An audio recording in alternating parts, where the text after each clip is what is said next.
بسم اللہ الرحمن الرحیم الحمدللہ رب العالمین۔ ہیوی ڈپازٹ پر روم لینا اور اسے استعمال کرنا، استعمال کی کئی شکلیں ہو سکتی ہیں۔ آدمی خود استعمال کرے یا کسی اور کو کسی چیز کے عوض یا بلا عوض استعمال کرنے کے لیے دے دے۔ بہرحال ہیوی ڈپازٹ پر، ہیوی ضمانت پر یعنی زیادہ مالیت پر کسی کا کوئی گھر یا کسی کی کوئی دکان لینا اور اسے استعمال کرنا، اس سے استفادہ کرنے کا کیا حکم ہے؟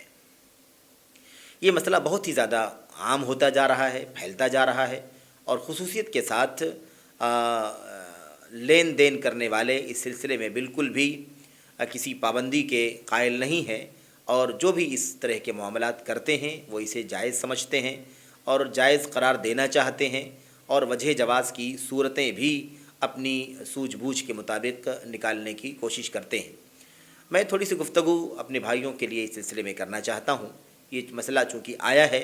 تو میں مختصر ہی آپ کے سامنے کچھ باتیں عرض کر دینا چاہتا ہوں۔ دیکھیں، یہ جو معاملہ ہے جس کو ہیوی ڈپازٹ پر روم یا کوئی اور چیز دکان وغیرہ لینے کی جو بات ہے، یہ جو معاملہ ہے اس معاملے کو حقیقت میں کرائے کی یا کرایہ داری کا معاملہ اسے نہیں کہا جا سکتا، چونکہ کرایہ اس میں پایا نہیں جاتا ہے۔ ہوتا یہ ہے کہ ایک شخص کو مثال کے طور پر ایک لمبی رقم کی ضرورت ہے، 5 لاکھ روپے 10 لاکھ روپے کی اسے ضرورت ہے، اس کے پاس وہ رقم ہے نہیں، لیکن اس کے پاس کوئی دکان موجود ہے یا کوئی رہنے کے لیے گھر موجود ہے۔ وہ اب یہ سوچتا ہے کہ کہیں سے 5 لاکھ 10 لاکھ روپے حاصل کرنے کے لیے میرے پاس کوئی راستہ نہیں ہے، یہ ایک راستہ بہترین ہے کہ میں اس دکان کو یا اس گھر کو دے کر کے اور اس کے بدلے میں 5 لاکھ 10 لاکھ روپے یا اس سے کم و بیش میں سامنے والے سے لے لوں، اور اس کی شکل یہ بنائی جاتی ہے کہ اس روم کو یا اس دکان کو فلاں شخص نے ہیوی ڈپازٹ پر یعنی لمبی مقدار میں ضمانت پر لے لیا ہے، 5 لاکھ روپے کی ضمانت 10 لاکھ روپے کی ضمانت پر اس روم یا اس دکان کو فلاں آدمی نے لیا ہے، اسے یہ نام دیا جاتا ہے۔ ایسے ہی اس کی شکل ایک یہ بھی ہے کہ کسی کو روم کی ضرورت ہے، قابل رہائش روم اسے چاہیے، یا اسے کسی دکان کی ضرورت ہے جس میں وہ کاروبار وغیرہ کرنا چاہتا ہے، لیکن وہ کرایہ دینا نہیں چاہتا ہے۔ وہ چاہتا ہے کہ ہر مہینے 5,000 10,000 20,000 روپے مجھے کرایہ دینا نہ پڑے، بلکہ کوئی ایسی شکل نکل جائے کہ میرے پاس ایک مقدار مالیت موجود ہے، 10 لاکھ روپے میرے پاس موجود ہیں، یہ 10 لاکھ روپے کم نہ ہونے پائیں، بلکہ میں کسی کو یہ 10 لاکھ روپے ایک مشت دے دوں اور اس کے بدلے میں کوئی گھر یا دکان جس کی مجھے ضرورت ہے میں اسے لے لوں، اور مجھے اسے استعمال کرنے کی پوری آزادی ہو، مجھے اس روم کا کوئی کرایہ دینے کی ضرورت نہ پڑے۔ یہ شکلیں دونوں طرف سے پیش آتی ہیں، روم کی ضرورت ہے، گھر کی ضرورت ہے، دکان کی ضرورت ہے، اور اس کے پاس پیسے ہیں، وہ بھی چاہتا ہے ایسا معاملہ کرے، یا کسی آدمی کے پاس روم ہے، گھر ہے، اور اسے پیسوں کی ضرورت ہے، وہ بھی اس طرح کے معاملات کرتا ہے۔ بہرحال دینے والے ہو سکتے ہیں دونوں طرف سے یا لینے والے ہو سکتے ہیں دونوں طرف سے۔ المہم خلاصے کلام یہ ہے کہ کوئی گھر یا دکان وغیرہ دینا یا لینا اور اس کا کوئی کرایہ نہ ہو، یا برائے نام بطور رمز کے کوئی کرایہ 500 روپے 1000 روپے یوں ہی رکھ دیے جائیں، یہ ثابت کرنے کے لیے کہ ہم نے یہ معاملہ کرائے کا کیا ہے، جبکہ بہرحال وہ ایک ہیلہ ہے، ورنہ اصل جو معاملہ ہے وہ ایک ہیوی ڈپازٹ کا ہے کہ لمبی مقدار میں ایک مالیت اسے دی جائے اور اس کے بدلے میں سامنے والے کا گھر یا اس کی دکان استعمال کی جائے۔ یہ طریقہ عام طور پر رائج ہے۔ اس معاملے کا کیا حکم ہے؟ یہ تو ہو گئی بات ہیوی ڈپازٹ پر دینے لینے کی کیفیت کی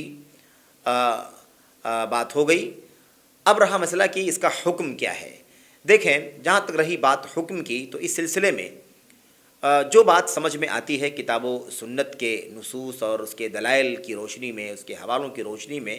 وہ یہ ہے کہ اس ہیوی ڈپازٹ پر جو دین لین کا سلسلہ چل رہا ہے اسے کرایہ داری کا معاملہ نہیں کہا جا سکتا، یہ ایجار کا معاملہ نہیں ہے، کرائے کا معاملہ نہیں ہے، بلکہ بہت ہی واضح ہے اس کی شکل کہ یہ شکل ایک ہیلے کی شکل ہے۔ گھر والا یہ ہیلا کرنا چاہتا ہے کہ اس گھر کے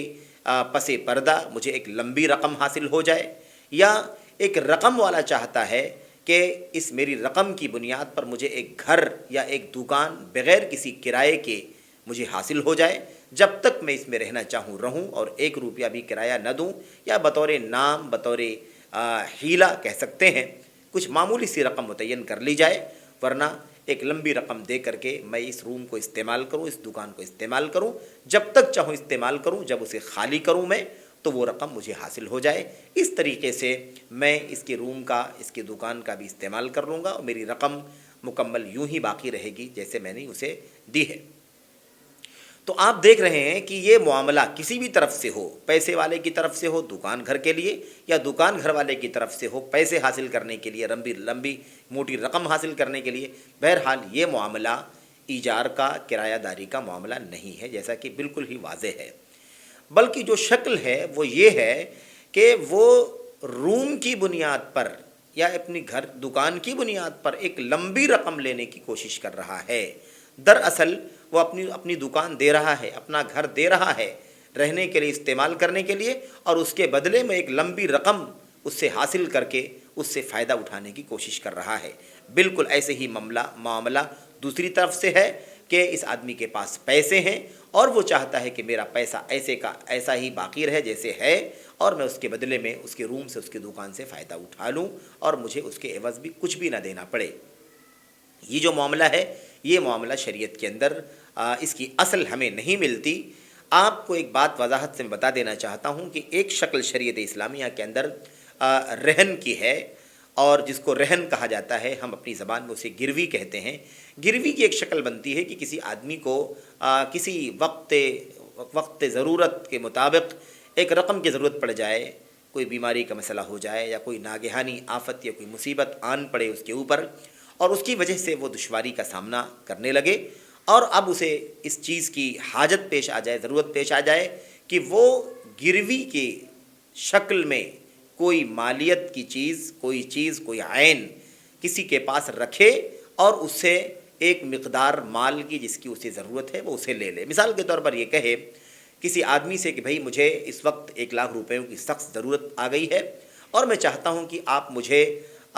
یہ رقم دے دیں تاکہ میرا کام چل جائے، میری مشکل جو ہے میں اس سے نجات پالوں۔ آپ کے پاس میں اس رقم کے عوض اپنی فلاں چیز کو گروی رکھتا ہوں، مثال کے طور پر اپنی گھڑی کو گروی رکھتا ہوں، یا اپنی گاڑی گروی رکھتا ہوں مثال کے طور پر، یا ایسے ہی اپنی سواری گروی رکھتا ہوں، اس طرح کی کوئی بھی چیز ہو سکتی ہے وہ۔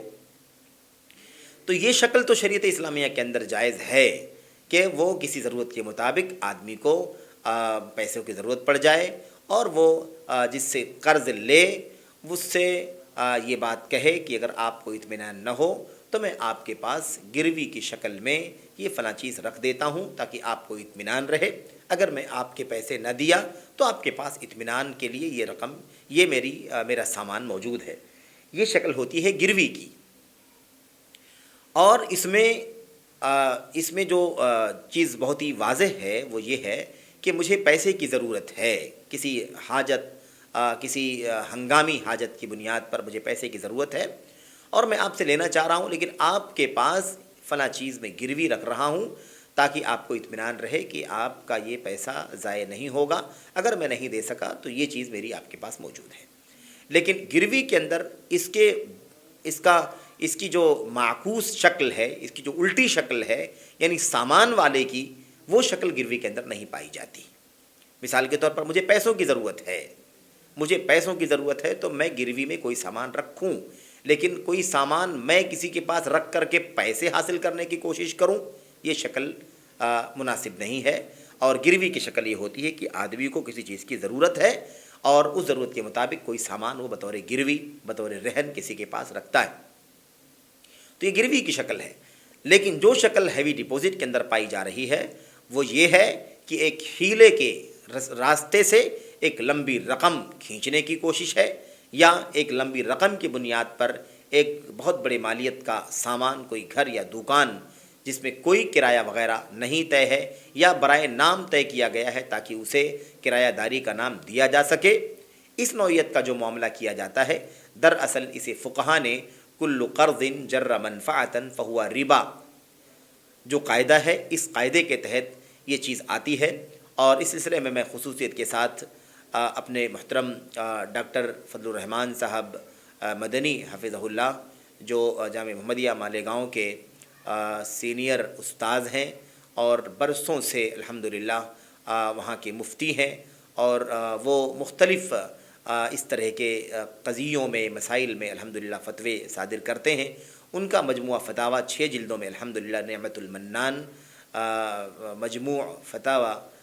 الدکتور فضل الرحمان کے نام سے چھپ کر کے الحمدللہ عام ہو رہا ہے۔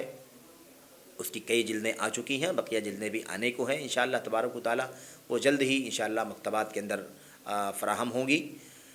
شیخ صاحب نے اپنے فتاویٰ کی جلد نمبر 4 میں اس مسئلے کو الحمدللہ بیان فرمایا ہے، اور ان کا بھی یہی فتویٰ ہے کہ یہ طریقہ معاملہ جو ہیوی ڈپوزٹ کا کیا جاتا ہے یہ جائز نہیں ہے یہ شکل، اور اس سلسلے میں انہوں نے کل قرض جر منفعتا فہو ربا اس قاعدے کو بطور استدلال پیش کیا ہے۔ اس لیے میں اپنے تمام بھائیوں سے بہنوں سے درخواست کرنا چاہتا ہوں کہ ایسا طریقہ معاملہ آپ نہ کریں، اپنے آپ کو بچائیں۔ جو طریقہ معاملہ موجود نہیں تھا، سلف کے ہاں ایسی چیز نہیں پائی گئی، اس سے اپنے آپ کو بچائیں۔ اور بہرحال اس میں کوئی شک نہیں کہ اس میں حیلہ ہے، اس میں لالچ پائی جاتی ہے۔ گھر والا لالچ کرتا ہے کہ اس گھر کے بدلے مجھے ایک لمبی رقم مل جائے، ایک لمبی رقم والا لالچ کرتا ہے کہ اس لمبی رقم کے بدلے مجھے فری میں ایک گھر استعمال کرنے کے لیے مل جائے۔ پھر اس میں بہت سارے لوگ تکسب کی بہت ساری شکلیں نکالتے ہیں۔ مثال کے طور پر یہ بھی دیکھا جاتا ہے کہ لوگ اس طریقے سے ہیوی ڈپوزٹ پر کوئی روم دیتے ہیں تو یا لے لیتے ہیں کسی سے، تو اس میں رہتے نہیں ہیں، بلکہ اسے پھر جس روم کو بلا کرائے کے اس نے محض ہیوی ڈپوزٹ کی بنیاد پر لے رکھا ہے اپنی تحویل میں، اسے کسی کو 5,000 روپے، 10,000 روپے، 20,000 روپے ماہانہ کرائے کے عوض کسی کو دے دیتے ہیں۔ یہ شکل بہت زیادہ تیزی کے ساتھ چل رہی ہے، اور شکل یہ بن رہی ہے کہ لوگ اپنے پیسے کی کو سیو کرتے ہوئے، محفوظ رکھتے ہوئے، اور دوسرے کے گھر سے ماہانہ ہزاروں روپے کمانے کی کوشش کرتے ہیں۔ بہرحال دونوں صورتوں میں خواہ انسان خود سے استعمال کرنے کے لیے ایسا کرے، یا پھر اس سے پیسے کمانے کے لیے حیلہ اختیار کرے، یا مثال کے طور پر لوگ بسا اوقات لوگ یہ بھی کہتے ہیں کہ اس میں کیا حرج ہے، کیا قباحت ہے، جب طرفین راضی ہیں، وہ گھر دکان والا بھی راضی ہے اس معاملے سے، اور ہمارے پاس جو رقم والا ہے، جو رقم والے ہیں ہم بھی راضی ہیں، اگر ہم دونوں کے درمیان باہمی رضامندی سے یہ معاملہ طے پاتا ہے تو اس میں کیا حرج کی بات ہے؟ اس میں بہت ہی واضح طور پر حرج پایا جاتا ہے کہ جب ایک چیز شریعت کی روح سے جائز نہیں ہے اور اس کے اندر حیلے کی اور غیر عدم جواز کی شکل پائی جاتی ہے، یعنی غیر مناسب شکل پائی جاتی ہے، عدم جواز کی شکل پائی جاتی ہے، تو ایسی صورت میں دونوں فریقوں کے راضی ہونے سے کیا ہوتا ہے؟ دونوں فریق اگر کسی حرام چیز پر بھی اگر متفق ہو جائیں تو کیا کوئی حرام چیز، ناجائز چیز حلال ہو جائے گی؟ ظاہر ہے کہ اس کا جواب نفی میں ہے۔ شریعت اسلامیہ میں جو چیز جائز ہے، روا ہے، حلال ہے، بہتر ہے، وہی چیز جائز اور حلال اور بہتر ہے۔ جو چیز حلال اور جائز نہیں ہے یا مشکوک ہے، وہ چیز باہمی رضامندی کی بنیاد پر حلال اور درست نہیں ہو سکتی۔ اس لیے ہماری درخواست ہے کہ اس طرح کے معاملات سے مسلمان اپنے آپ کو بچائیں۔ ڈاکٹر صاحب حفظہ اللہ نے بھی یہی فتویٰ دیا ہے۔ میں سمجھتا ہوں کہ یہ مسئلہ واضح ہو چکا ہے، اور اللہ سے دعا کرتا ہوں کہ اللہ عز و جل ہم سبوں کو حلال طریقہ معاملہ کرنے کی توفیق عطا فرمائے۔ ہم میں سے کسی کو گھر یا دکان کرائے پہ لینے کی ضرورت پیش آ جائے، وہ ایک مناسب ڈپوزٹ اور مناسب کرائے کو طے کر کے دین لین کر لیں۔ یہ طریقہ ہونا چاہیے، نہ یہ کہ اس طرح کی حیلہ سازی کی جائے، حیلہ جوئی کی جائے، اور اس کے ذریعے سے گھر والا لمبی رقم حاصل کرنے کی کوشش کرے، اور لمبی رقم والا ایک گھر یا دکان اپنی تحویل میں لے کر کے اس سے پیسے کمانے وغیرہ کی کوشش کرے یا خود استعمال کرنے کی کوشش کرے۔ یہ بہرحال محل نظر ہے۔ اللہ تبارک و تعالی ہمیں کتاب و سنت کے مطابق اپنی زندگی گزارنے کی توفیق عطا فرمائے، اور اس طرح کی چیزوں سے جو خصوصیت کے ساتھ یا تو عدم حلت کا مسئلہ ہو، عدم جواز کا مسئلہ ہو، یا